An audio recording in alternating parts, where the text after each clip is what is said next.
إن الحمد لله نحمده ونستعينه ونستغفره ونعوذ بالله من شرور أنفسنا ومن سيئات أعمالنا.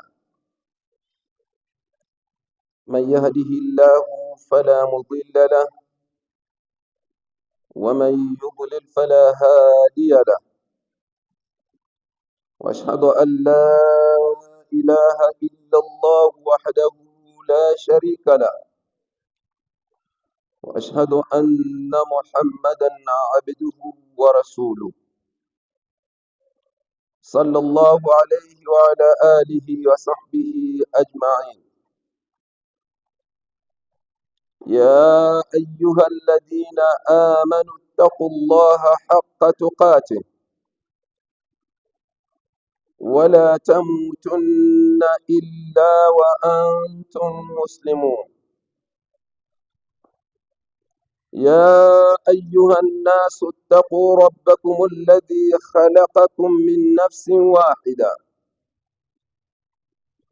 وخلق منها زوجها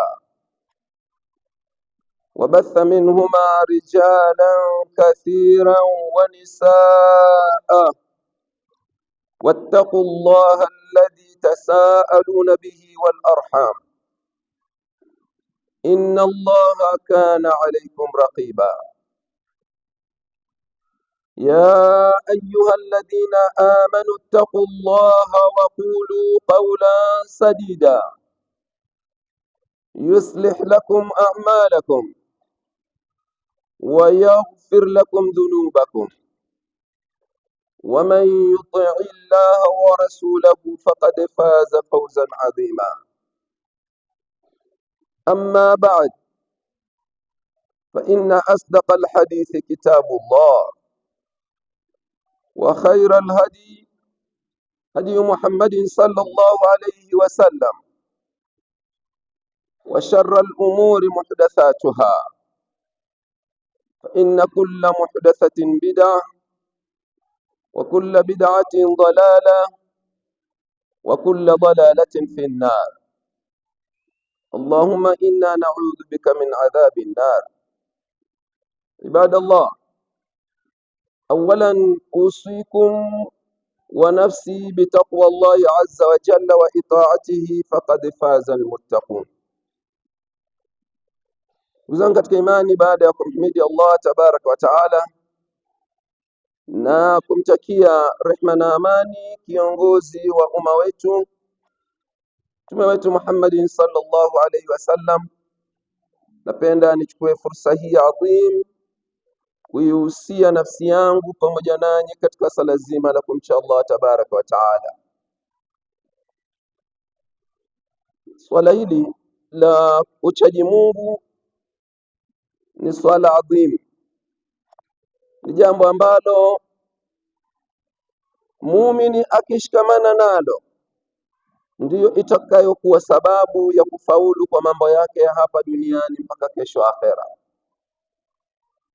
Maulama wetu wanatuambia tafsiri nyingi sana kuhusu takwa, lakini zote zikiwa na maana inayokaribiana na zote sahihi. Moja katika maani hizo wanatuambia at-taqwa hiya al-malaka, ucha Mungu ni uwezo alionao mtu tusaiduhu ala alqiyam bima amarahu Allah bihi, ni uwezo alionao mtu unaomsaidia kuweza kulitekeleza lile aliloamrishwa na Allah tabaraka wa taala, wal intihai amma naha anhu, na kukomeka na lile alilokatazwa. Maana hii ni maana inayokaribiana na maana zingine zote uzijuazo. Ukikosa uwezo huu muumini, kama huna uwezo wa kuweza kumiliki na umiliki wa kukusaidia kutenda lile ulioamrishwa na Allah tabaraka wa taala na kuweza kukomeka na lile alilokataza Allah tabaraka wa taala, jipime mwenyewe ujue ucha Mungu wako hapo na ulaki. Vipi uwe mcha Mungu ushindwe tena kupata uwezo wa kutekeleza uliloamrishwa, halafu ukose uwezo wa kuweza kuacha lile ulilokatazwa? Hapo ndugu zangu katika imani, utajipima mwenyewe ujue kwamba hapa mimi kwenye area hii nadhani nina mapungufu, bila kupimwa na mtu. Kwa hivyo ndugu zangu katika imani, ucha Mungu kuna maana nyingi, tafsiri nyingi.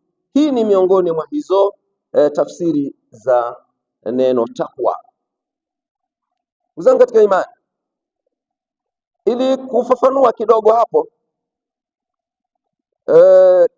siku moja Mtume aliingia kwa mkewe aitwaye Zainab, Bi Zainab. Mama huyu katika wakezi Mtume sallallahu alaihi wasallam ndiye anaonekana alikuwa bingwa kiucha Mungu, alikuwa ni mcha Mungu wa uhakika mama huyu. Sasa Mtume ameingia kwa Bibi Zainab baada ya lile tukio la ifki, tukio la masingizio aliyosingiziwa mke wa Mtume mwingine Bibi Aisha radhiallahu anha wa ardaha. Yalisemwa maneno mengi sana, ulitoka uvumi mwingi kweli kweli kuhusu Bibi Aisha. Sasa mpaka Mtume kuna masiku kadhaa hakuingia kwa Bibi Aisha radhiallahu anha kutokana na uvumi huu uliozushwa na wanafiki. Sasa siku moja Mtume akaingia kwa Bibi Zainab akamwambia, ya Zainab, laqad sami'ti ma yuqalu li Aisha, wewe umesikia yale yanayosemwa kwa Bibi Aisha. Famadha taqulina anti, wewe unasemaje? Kumbukeni Bibi Zainabu ni mke mwenzie na Bibi Aisha, na ninyi mnajua viumbe hawa wanapokuwa katika hali hii uadui wao namna unavyokuwa. Siku zote hata kabla ya chochote wagombana wao kumgombania mume, kila mmoja anataka mume hao upande wake. Ndivyo walivyo, wameumbwa hivi hawa. Sasa inapotokea kuteleza kokote kwa mke mwenziwe, yeye atachukulia kuwa amepata fursa ya kummaliza kabisa. Sasa Mtume kaingia kwa Bibi Aisha, kwa Bibi Zainab, anamuuliza, anamwambia, umesikia yanayosemwa kuhusu Bibi Aisha, wewe unasemaje? Bibi Zainab, kama nilivyosema, huyu mama alikuwa kwenye uchamungu, yeye aliwazidi wenziwe wote. Yeye akasema, ahami sam'i wa basari, mimi nalinda sikio langu na jicho langu, ma raaitu minha illa khaira, mimi sijawahi kuona kwa Bibi Aisha isipokuwa khairi tu. Mama huyu alikuwa na uwezo wa namna gani wa kuweza kumiliki nafsi yake? Mtu ni wivu alionao hawa, ilikuwa asemeje huyu? Si ndio alikuwa mmalize kabisa. Huyu ni mwana mama, ana uwezo wa kuweza kumiliki nafsi yake, kuweza kutenda lile lenye manufaa na yeye, na kuweza kuacha lile ambalo lina matatizo na yeye. Mwanamke tu huyu. Wewe mwanamume unashindwa kuwa na hali hii. Ikiwa mna utesi na mwenzio tu, ukasikia kuna jambo kafanya, basi umepata mahala pa kumaliza kabisa, ujue una matatizo kwenye swala la uchamungu.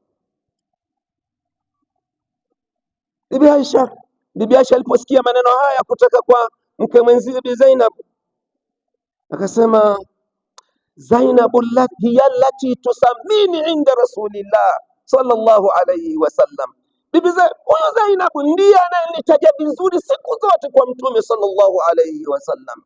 Ma asamatha, hakuna kilichomzuia Bibi Zainabu kunishambulia mimi kwa yale ninayoshambuliwa na wanafiki, illa taqwa, isipokuwa ni uchamungu. Huu ndio uchamungu ndugu zangu. Ukiingia kwenye matendo unakuwa hivi, unaleta faida hizi.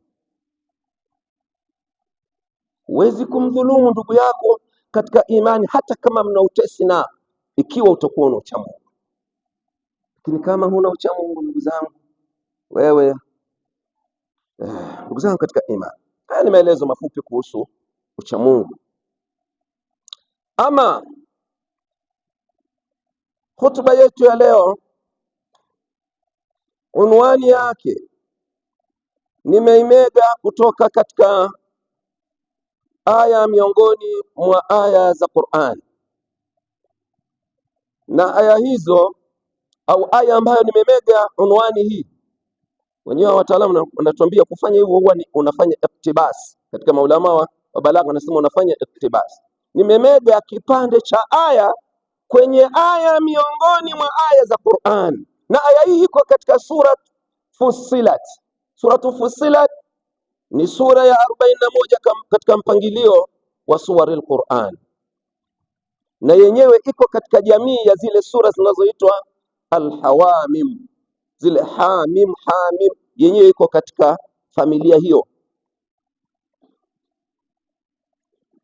Naam, sasa aya ambayo nimechukua unwani ya hutuba yetu ya leo ni aya ya 14, ni aya ya 14 ya sura hiyo. Allah tabaraka wa taala katika sura hiyo kwenye aya hiyo kuna maneno yanayosema man ashaddu minna quwwa, ni nani mwenye nguvu kutushinda. Kuna kipande cha aya hapo kimesema hivyo. Hiyo ndiyo unwani ya hutuba yetu ya leo, man ashaddu minna quwwa, nani mwenye nguvu kutushinda. Na ilikuwaje kipande hiki cha aya kiingie huko? Ilikuwaje? Kuzanga katika imani, Allah tabaraka wa taala kwa hekima yake ametuumba sisi wanadamu na akatupa neema mbalimbali, zikiwemo neema ya ubinadamu wenyewe ni neema. Kuna neema ya afya, kuna neema ya Uislamu, kuna neema ya mali, kuna neema ya nguvu, kuna neema zikuni nyingi tumepewa na Allah tabaraka wa taala. Neema hizi ambazo Allah tabaraka wa taala anatupa sisi wanadamu hufika mahala tukazigeuza kuwa tukazitumia katika kumwasia Allah tabaraka wa taala neema hizo. Sasa hiki kipande cha aya kinaeleza kisa miongoni mwa visa vya wanadamu waliopewa neema na Allah tabaraka wa taala wakaitumia vibaya, nao sio wengine ni watu walioitwa qaumu Adu au qaumu Adi. Kuna watu waliitwa Adu. Hawa Allah tabaraka wa taala aliwapa neema ya nguvu, walikuwa na nguvu sio za kawaida, nguvu hasa sio za kawaida watu hawa, lakini matokeo yake neema hii wakaibadili, wakaitumia vibaya kumwasi Allah tabaraka wa taala. Allah tabaraka wa taala akawatumia nabii, akawatumia mtume mtukufu aitwaye Nabiyullahi Hudu alaihi salam. Sasa hebu mimi nichukue aya hizi ya 14 na 15 tuzidurusu kwa pamoja tuone ilivyokuwa. Allah anatufahamisha, anatuambia fa amma adu, ama watu wa Adi, istakbaru fil ardi bighairi haqqi, walifanya kibri katika ardhi bila haki yoyote. Adu walifanya kibri katika ardhi bila haki yoyote. Faqalu, mpaka wakafika wakasema, man ashaddu minna quwwa, nani mwenye nguvu kutushinda. Maneno haya historia hujirudia, ndugu zangu, historia hujirudia. Hawa walisema man ashaddu minna quwwa, kila zama utakuta maneno kama haya yanazungumzwa, kila zama. Katika ulimwengu tulionao leo hivi sasa hivi tunavyozungumza, kuna watu wanasema maneno haya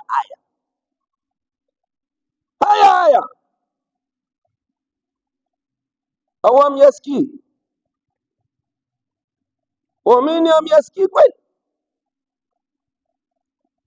lakini tayari wao wakisema hivi Qur'ani ilishatangulia kuyasema siku nyingi. Tunaambiwa na Qur'ani kuna watu walisema maneno haya, tunayasikia kwa masikio yetu, wanasema nahnu jaishun la yuqhar, sisi ni jeshi lisiloshindwa. Man ashaddu minna jaisha, nani mwenye jeshi imara kushinda letu. Ndio tunayasikia haya. Sasa Qur'ani, unairudia Qur'ani unaikuta Qur'ani bwana, achana na Qur'ani. Qur'ani ni kitu kingine. Ninyi mnadhani mna maneno tu, kitabu kama vitabu vingine. Hiki kinaitwa kitabul kutubi. Qur'ani ni kitabu cha vitabu vyote vinavyofaa kuitwa kitabu. Qur'ani ishazungumza. Wewe ukiwasikia hao wanavyopiga kelele hivi sasa, Trump anapiga kelele, sio yeye kaanza. Trump anapiga kelele, kunafikiri kaanza yeye? Ameshasema. Kaumu Ado alishasema kabla ya Trump, man ashaddu minna quwwa, walisema maneno haya, naye anasema hivyo, jeshi langu. Na kweli akitaka anamnyofua mtu anakwenda naye akifanya hivi, akitaka kumpiga mtu hakuna kumwambia acha. Ninyi mnadhani labda yani ni mambo mageni? Haisomi Qur'ani. Sasa hebu isomeni kama utaona mambo ni mageni. Lolote linaloliona ulimwenguni hivi sasa, irudie Qur'an. Lolote na litakalokuja, irudie Qur'an. Man ashaddu minna quwwa. Lakini Allah tabaraka wa taala kwenye aya hiyo hiyo kabla hajaisha akatoa jibu, akasemaje? Ma awalam yara anna Allah alladhi khalaqahum huwa ashaddu minhum quwwa. Hivi hawaoni Allah aliyewaumba wao ndio mwenye nguvu kuliko wao? Kwani hawa Adu wamejiumba? Hapana, wameumbwa. Aliyewaumba wao wenye nguvu hivyo atakuwa na nguvu kiasi gani? Tena wauliza, awalam yarau, hivi hawaoni kwamba anna Allah alladhi khalaqahum, Allah aliyewaumba, huwa ashaddu minhum quwwa, ndiye mwenye nguvu zaidi kuwashinda wao. Wakanu biayatina yajhadun, na walikuwa wakizikanusha aya zetu. Hii ni aya ya 14 Fussilat kama nilivyosema, na jina lingine aya hii, sura hii inaitwa Hamim Sajida. Maana unaweza ukakuta msafu mwingine haujaandika Fussilat, umeandika Hamim Sajida, ukaona ni sura nyingine, ni hiyo hiyo. Sasa maneno mnayasikia yanaendelea, na dunia nayo eti inahangaika na kufadhaika na kutetemeka. Wakati dunia inahangaika na kutetemeka hivyo, cha kushangaza zaidi kuliko vyote, hata na Muislamu naye, muumini naye hata anahangaika na yeye. Hapa ndipo mahala pa kushangaza. Wewe kinachokushangaza nini? Unahangaika nini? Kwa mfano muumini, wewe unahangaika nini? Kigeni ambacho hujawahi kukiona ni kipi? Ina maana wewe habari hii inakushtua, ndio unashtukizwa sasa hivi, hujawahi kuiona. Unashangaa nini?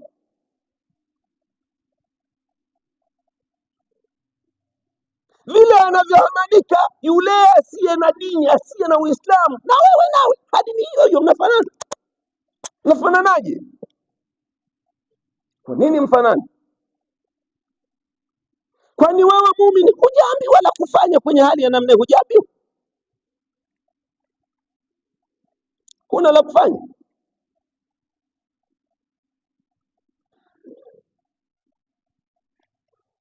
Tuzanga katika imani, aya ya 15.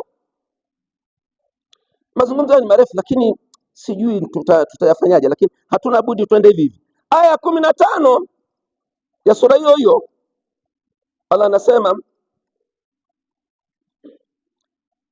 walaqad arsalna ilaihim rihan sarsara, tukawatumia upepo mkali mfululizo. Upepo ule ulienda mfululizo, fi ayamin nahsati, katika siku za shari yao, tukawatumia upepo mfululizo. Sura nyingine Al-Haqq anasema ilikuwa ni ulitumwa upepo ule mausiku 7 na michana 8, siku 7 na michana 8 mfululizo. Alafu anasema baada ya kuwatumia ule upepo, linudhiqahumul adhaba alkhizi, ili tuwaonjeshe adhabu ya fedheha. Hawa waliokuwa wanasema man ashaddu minna quwwa, wakatumiwa upepo na kutumiwa upepo, linudhiqahum, ili tuwaonjeshe hawa. Waonjeshe nini? Adhaba alkhizi, adhabu ya kufedhehesha. Wala adhabu al-akhirah, na adhabu ya akhira, akhza, inafedhesha zaidi kuliko hii ya dunia. Wahum la yunsarun, na hawatopata nusura yoyote kesho. Ajabu ya Allah tabaraka wa taala. Hawa mabeberu, hawa majabari, hawa madikteta, yani midubwana ya namna hii, Allah tabaraka wa taala anapotaka kuwaangamiza, anapotaka kuwapatiliza, wala haangaiki kutafuta manuari za kivita, ndege zisizo na rubani, sijui nini, sijui vitu gani, wala haangaiki na vitu hivyo. Allah tabaraka wa taala, ndugu zangu, unashangaa pia, ili kuwaonyesha hawana nguvu yoyote, anatumia vitu ambavyo mwanzo kabla ya pale ilikuwa ni neema kwao. Upepo ni neema. Mvua hainyeshi bila upepo, kwa taarifa yako. Neema, ukikosekana upepo hainyeshi. Inanyeshaje? Ninyi mnadhani inanyeshaje mvua? Hebu waulizeni wataalamu hao, mvua inanyeshaje bila upepo? Wingu hili likishakuwa huko juu bila upepo halinyeshi. Neema ya upepo hiyo Allah akaigeuza ikawa ndio adhabu kwa hawa waliosema man ashaddu minna quwwa. Muumini wao ni wa kuhangaika kwamba eti watu wamefikia mbali bwana, yani wewe muumini wa namna gani? Mbali wapi wamefika? Wamefika mbali wapi?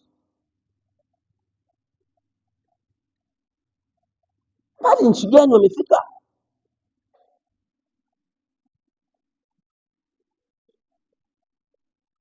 Sana katika imani,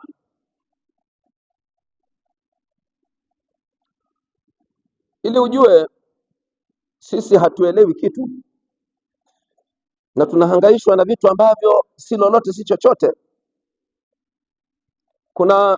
Kuna miamba ilipita hapa nyuma, watu wa kawaida tunawazama hizi ziwa Dasi siku nyingi sana. Kuna bwana mmoja alikuwa anaitwa Omar Mukhtar, alikuwa Sudani hapa. Omar Mukhtari maarufu huyu bwana, wenyewe wanamuita wao kule, wanamuita Asadu Sahara, simba wa jangwani. Huyu bwana, kuna nchi hiyo ilitawaliwa na Wataliano, ndio waliitawala mne. Omar akaona hawa jamaa lengo wala sio kutawala hawa, kumbe lengo lao ni kupigana na Uislamu. Hawa wanataka kumaliza tu Uislamu, hawana dili wala lile. Watu wanadhani labda wanakuja kutawala ili wachukue mali na nini. Hiyo mali ni kitu kingine, lengo lao wao ni kudhoofisha Uislamu. Kwenda hawa hii haitokubalika. Akaingia kupambana nao Omar Mukhtar. Sasa wamekwenda wale jamaa, wamepigana muda mrefu hivi, ingawa mwisho wa siku walimshika Omar Mukhtar na wakamnyonga. Lakini bwana aliwasumbua Wataliano. Sasa mpaka Mtaliano akaamua kutumia ndege za kivita. Mtaliano ndiyo taifa la kwanza kutumia ndege za kivita. Kabla ya hawa sasa, Mtaliano ndio alianza kutumia ndege za kivita. Hazikuwa na ubora kama hizi sasa, lakini yeye ndiyo wa kwanza kugundua ndege hizo. Sasa askari mmoja baada ya kuona tukio lile la ndege za Wataliano la kuruka juu na kurusha makombora na kuwapiga, akakimbia moja kwa moja mpaka kwa Omar Mukhtar, kumwambia ya Sajidi, innaha adatu tatiru fi samaa wa tulqi alaina bilqanabil, vyombo walivyo navyo vinaruka juu huko, vinaruka juu, halafu vikifika huko juu vinatupiga kwa makombora. Sasa tunapambana na tutaweza kweli hawa? Omar Mukhtari akamuuliza huyu bwana swali mashuhuri ambalo litadumu hadi kiyama. Akamwambia, ajibni hebu nijibu, hal hadhihi tairatu tatiru fawqa al-arsh am tahta al-arsh? Hizi ndege ulizosema zinaruka juu alafu zinatupa makombora na nini, zinaruka juu ya arshi. Kumbukeni arshi ni kiumbe kikubwa kuliko viumbe vyote vya Allah tabaraka wa taala, na Allah yuko juu ya arshi. Ar-Rahman ala al-arshi istawa. Aya nyingi zinazoonyesha kwamba Allah yuko juu ya arshi. Arshi sio kitu cha mchezo, arshi ni kitu tofauti. Wala Ibn Abbas anasema hakuna wa kuweza kuielezea arshi ila yeye Allah peke yake. Sasa yeye yuko juu yake. Omar Mukhtari anamuuliza huyu aliyezishangaa ndege za Wataliano zinaruka juu na kutupa makombora, namwambia, hal hadhihi tairatu tatiru fawqa al-arshi am tahta al-arshi? Hizi ndege zinaruka juu ya arshi au chini ya arshi? Yule bwana akamjibu kwa yakini kabisa kwamba, akamwambia, bal tahta al-arshi ya sayyidi, bali zile zinaruka chini ya arshi. Juu ya arshi zifika wapi? Hapa tu juu ya arshi kule hazifiki. Idhan kama ni hivyo basi, la khawfa minha, hakuna kuogopa chochote. Limadha? Faman fawqa al-arshi maana, kwani kwa sababu yule aliyoko juu ya arshi yuko pamoja na sisi. Wala yaghluba man tahta al-arshi man fawqa al-arshi, hawezi hata mara moja mtu aliyoko chini ya arshi kumshinda aliyoko juu ya arshi, kwa sababu huyo aliyoko juu ya arshi yuko pamoja na sisi na yeye yuko chini ya arshi. Amshindaje huyu?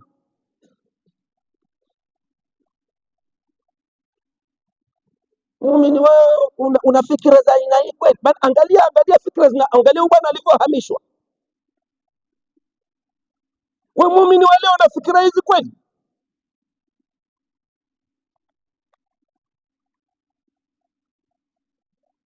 Au ni kubebwa na mawimbi tu na kuhangaika tu na vitu vya ajabu ajabu? Qulu ma tasma'un.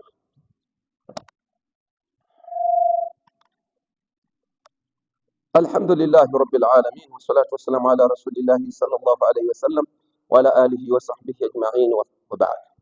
Tunga katika imani, dunia sasa imebaki kuwa hivi. Siku moja anasimulia, ametoa hadithi Imam bin Majah katika sunani yake.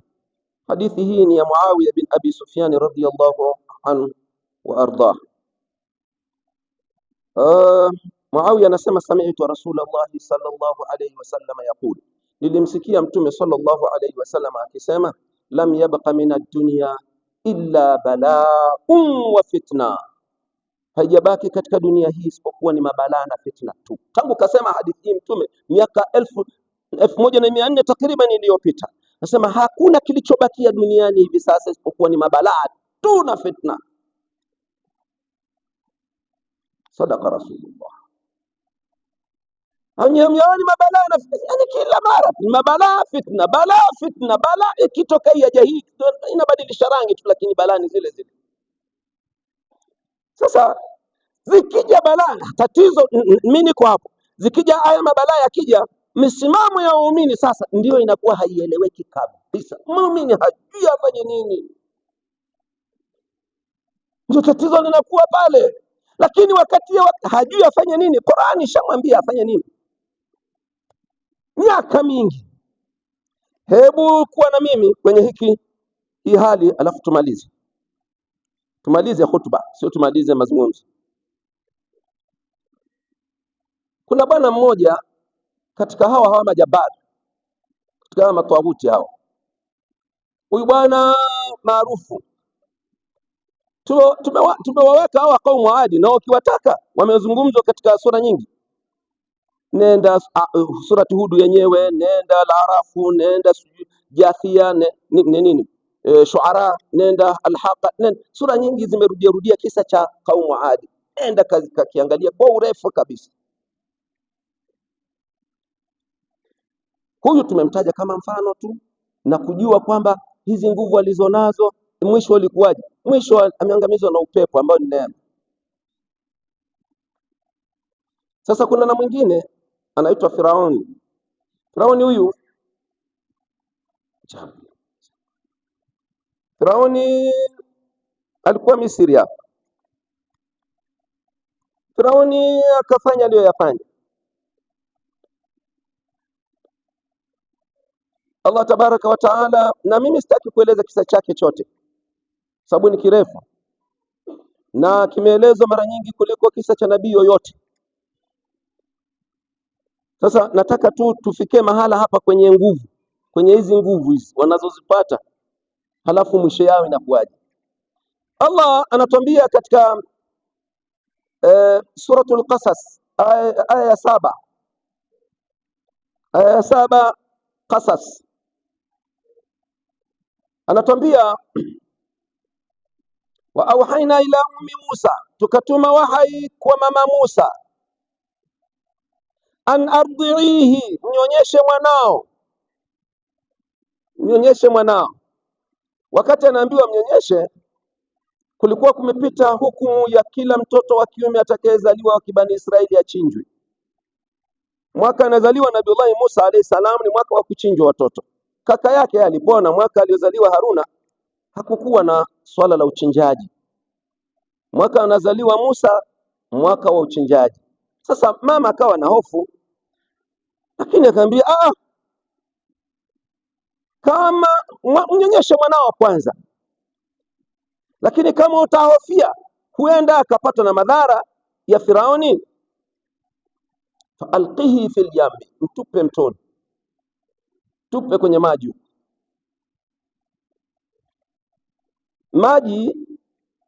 Maji haya mnayoona haya, kwa mfano bahari aliyotupwa Musa au mtu aliyotupwa Musa sio hata kama ziwa Singida au Kindai. Na wewe hata ukitupwa mle kama hujui kuogelea utoki. Wangapi wanafia huko? Sasa Allah anamwambia mama Musa, ukihofia mwanao huyu kwamba Firauni anaweza kumletea madhara, mtupie mtoni. Allah tabaraka wa taala katengeneza maji yale yawe nini? Ni kitu cha kumuhami mtoto mchanga asiye na uwezo wowote. Na kweli kwa kuwa ni amri kutoka kwa Allah, wala hawaoji. Wewe ukiambiwa mtupe, nikwambia kwamba aya inasema mtupe, utasemaje? Mbia wewe aya hii wacha nipige simu Dar es Salaam. Wala hutokubaliana na mimi kabisa, hutokubali. Wale hawaoji, mtupe mtoni, akamtupa mtoni. Huyo mpaka kwa kasanduku kale alikuwa kaweka mama, amemweka mtoto mle, kakaenda mpaka kwa Firauni mwenyewe, na kisa kinaeleweka.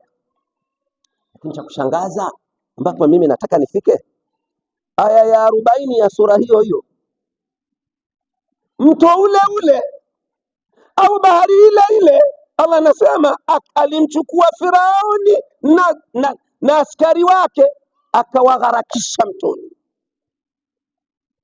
Mto si ndio ulimlea Musa, lakini ule ule ndio umemwangamiza Firauni na watu wake. Nielewa vizuri. Amesimama Musa alayhi salam, Allah baada ya madhila walioyapata akampa maelekezo Musa kwamba wachukue wana wa Israeli, ondoka nao. Huyu Firauni huyu ni si mwema tena, wachukue watoe pale, wapeleke kwenye ardhi yao ya ahadi. Akaondoka nao usiku, lakini cha kushangaza Allah tabaraka wa taala kwenye amri ya kumpa Musa alayhi salam hakutanguliza kumwambia afanye maandalizi kwanza. Kwa Nuhu alimwambia atengeneze jahazi. Kwa Musa hakumwambia aandae majahazi, kwa sababu anatoka na kundi la watu si moja. Alimwambia tu watoe aondoke nao usiku, na anajua Allah tabaraka wa taala njia watakayopitia ina maji, lakini hakumwambia afanye maandalizi. Na Musa hakuoji tawachukuaje usiku huu na wakati sijaandaa hata jahazi kule. Amri kutoka kwa Allah ikatekelezwa, akatekeleza moja mpaka pale baharini. Haya ni maji, wanapitaje? Wakawa wamesimama mle, na Musa naye amesimama anasubiri maelekezo. Lakini Allah tabaraka wa taala yani, Allahu akbar, subhanallah. Firauni naye alipoona wale wametoka, akawafuatilia kwa nyuma, akaandaa jeshi la wanajeshi 1,000,000 takriban, wana silaha na kila kitu, na wale hawana kitu. Silaha waliokuwa nao kubwa ni fimbo aliyokuwa nao Musa, fimbo kiasi. Amesimama mle, Allah tabaraka wa taala anatupa picha ile ya wana wa Israeli walipoona hali hiyo ilikuwaje. Mbele bahari, huku nyuma anakuja Firauni. Jamani, katika mazingira kama haya, wewe Muislamu umesoma kisa hiki, unajifunza nini? Au hamjawahi kukisoma kisa hiki kabisa? Na hakika kwenye hadithi, labda sema hadithi yenyewe na mushkil, labda rai wa Qur'ani, na si sura moja, nakwambia ni sura chungu nzima. Sasa msimama mle maskini, Allah anatuambia wale wana wa Israeli wakashikwa na kitu kinachoitwa mchecheto, yani ikawa hawajui wafanye nini. Na Musa wala wasiwasi hana, na jeshi linakuja. Allah anatuambia falamma taraa jamaani, yalipoonana yale makundi mawili, kundi la Musa na kundi la Firauni, yalipoonana, qalu wasahabu Musa, watu wa Musa wakasema, inna la mudrakuna, tumeshikwa, hatuna njia, hatuna ujanja, tayari tumeshashikwa. Ndugu zangu, katika mazingira ya kawaida maneno haya yana kasoro. Katika hali ya kawaida tu, jeshi hili linakuja, huku mbele bahari, na hakuna pa kukimbilia kwingine, wala majahazi mle hamna. Sasa hawa wakisema tumeshashikwa, wamekosea nini? Si neno la sawa kabisa. Lakini Musa hakuwa anaangalia kwa mtizamo huo katu. Musa haangalii hivyo. Musa anaangalia kwa jicho tofauti kabisa. Waliposema tumeshikwa, Musa akamwambia kalla, hapana, inna ma'iya rabbi sayahdin, mimi nina Allah ataniongoza. Sasa kama Allah alikuwa na Musa, Allah huyu auache umati Muhammadi, ni umati Muhammadi naachwaje?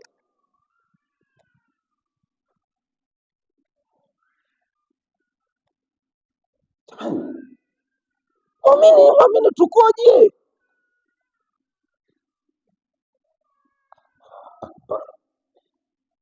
Inna ma'iya rabbi, Mola wangu yuko pamoja nami ataniongoza. Halafu mbele kuna bahari. Sasa wale wote hawajui ataongozwaje huyo Musa. Mbele si ni bahari, jahazi hata ubao, achilia mbali jahazi, hata ubao hamna, chochote hamna, na huyu anazidi kuja na jeshi lake. Sasa katika imani mahala hapa panahitaji kitu kingine, kama alivyosema Omar Mukhtari, yule aliyoko juu ya arshi yuko pamoja na sisi, huyu aliyoko chini ya arshi hatomshinda yule aliyoko juu ya arshi ambaye yuko pamoja na sisi. Ndivyo alivyosema Musa, hivyo kwamba inna ma'iya rabbi sayahdin, nina Allah ataniongoza. Na kweli bwana, na kweli hivyo. Dakika hiyo Allah akamwambia, anidhrib bi'asaka al-bahra, tumia fimbo yako ipige bahari. Fimbo hiyo. Unaona hekima ya kutokuambiwa afanye maandalizi mapema. Allah hakumwambia andaa maji, toka tu, akatoka. Mambo yanafanyika kwa sababu aliyemwambia toka ana uwezo wa kila kitu. Hawa makafiri hawa, ndugu zangu katika imani, Wanamshindaje muumini aliyeko na Allah? Wallahi sisi tuko mbali na Allah, ndio maana tuko mbali naye kabisa. Ndio maana na sisi tunahangaika tuko mbali na Allah.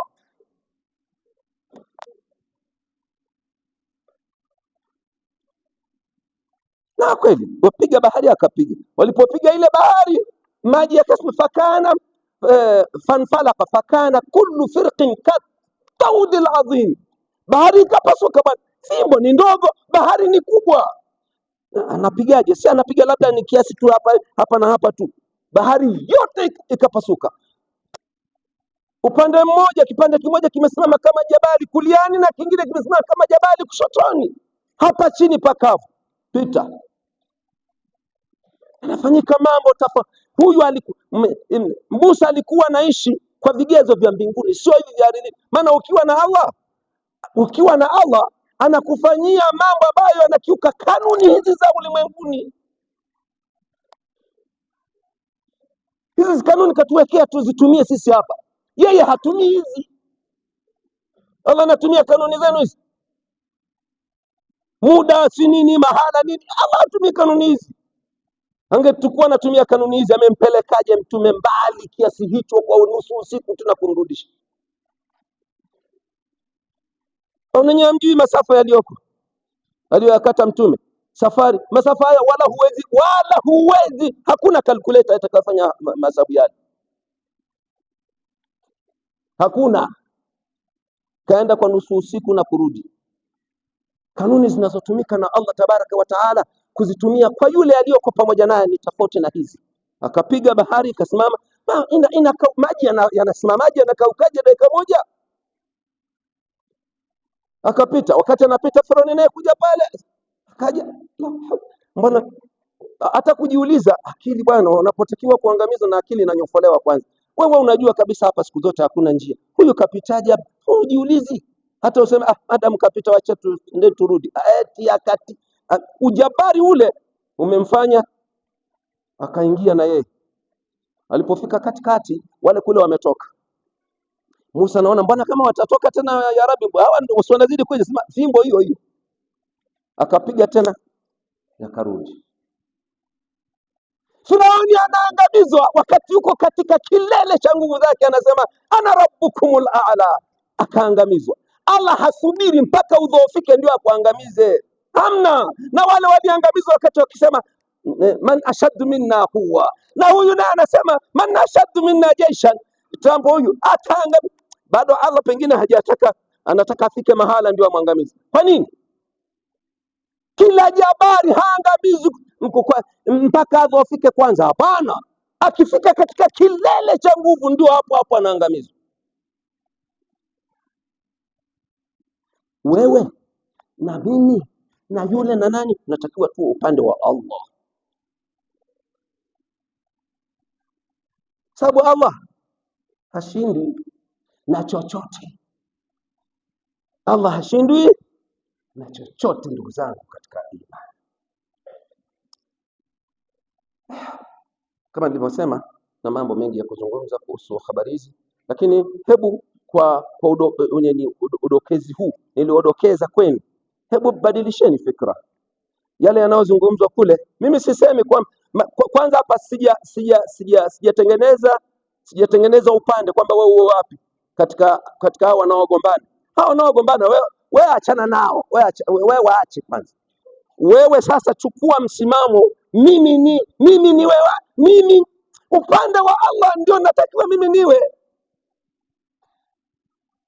Maana kuna watu wakisema mara wewe unatakiwa uwe na Iran, huyu hapana, Irani hafai, anazipiga nchi za Kiislamu, natakiwa uwe na Trump, huyu huko unahangaika bure huko.